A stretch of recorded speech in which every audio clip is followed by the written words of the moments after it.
Hi అండి, అందరికీ good afternoon. ఒక మంచి స్వీట్ రెసిపీ చూపిస్తాను మిల్క్తో అండ్ అలాగే కేసర్ పిస్తా ఫలూడా మిక్స్తో అనమాట. ఆల్రెడీ నేను అంతకుముందు కేసర్ పిస్తా ఫలూడా చేశాను కదా, సో అది కొంచెం హాఫే చేశాను ఆ రోజు. మిగిలిన హాఫ్తో ఒక స్వీట్ చూపిస్తాను. సూపర్ ఉంది అసలు టేస్ట్ అయితే.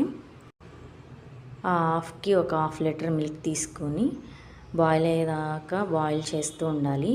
మధ్య మధ్యలో అలా గరిటతో తిప్పుతూ ఉండాలి. ఒక 3 టేబుల్ స్పూన్స్ రైస్ ఫ్లోర్ తీసుకుని ఈ మిల్క్ బాయిల్ అయిన మిల్క్లో వేసేసేయాలన్నమాట. దాన్ని బాగా మిక్స్ చేయాలి, ఉండలు లేకుండా బాగా మిక్స్ చేస్తూనే ఉండాలి. తర్వాత ఒక 3 టేబుల్ స్పూన్స్ షుగర్ వేసుకోవాలి. ఆల్రెడీ షుగర్ అనేది దాంట్లో ఉంటుంది మిక్స్లో, అయినా కానీ సరిపోదు మనకి, కొంచెం యాడ్ చేసుకోండి. తర్వాత ఈ ఫలూడా మిక్స్ కూడా వేసేసేయాలి. ఈ ఫలూడా మిక్స్ కూడా వేసిన తర్వాత బాగా కలపాలి. బాగా ఉడుకుతుంది, దగ్గరికి ఉడికేదా కలపాలి. ఇలా ఉడుకుతూ ఉండగా ఎలాచీ పౌడర్ కొద్దిగా యాడ్ చేసుకోండి, బాగుంటుంది టేస్ట్. ఇది కూడా వేసిన తర్వాత బాగా కలుపుకోవాలి. చిక్కగా దగ్గర పడేంత వరకు మనం కలుపుతూనే ఉండాలన్నమాట, లేకపోతే అడుగంటేస్తుంది. అలా తిప్పుతూనే ఉండాలి. ఈ రెసిపీ అయ్యే వరకు కూడా మనం ఎక్కువగా ఇలా తిప్పుతూనే ఉండాలి గరిటతో అనేది. ఇదిగోండి, చూసారు కదా, ఉడికిన తర్వాత ఇలా బౌల్స్ లాగా పైకి తేలుతుంది.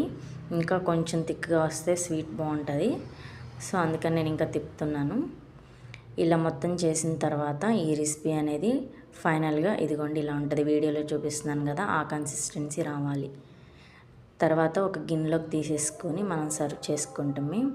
ఇలా ఒక గిన్నెలోకి ఈ స్వీట్ని తీసేసుకొని పైన పిస్తా పప్పులు జీడిపప్పులతో పైన డెకరేషన్లా చేసుకుని, తర్వాత రోజ్ పెటల్స్ ఉంటాయి కదా, అవి మీ దగ్గర ఉంటే వేసుకోండి, లేకపోతే లేదు, స్కిప్ చేయొచ్చు. నేనైతే డిజైనింగ్ కోసం వేసాను. ఇది కూడా వేసిన తర్వాత లాస్ట్లో కండెన్స్డ్ మిల్క్ అయితే సూపర్ ఉంటుంది. ఇంకా ఇదైతే నేను ఉట్టిదే తినేస్తాను, బాగుంటుంది. ఎవరైనా తినని వాళ్ళు ఒకసారి తినండి. పైన ఇలా వేసుకొని ఈ కండెన్స్డ్ మిల్క్ తినండి, చాలా బాగుంటుంది. అలాగే వీడియో నచ్చితే లైక్ చేసి ఛానల్ సబ్స్క్రైబ్ చేసుకోండి. Bye bye.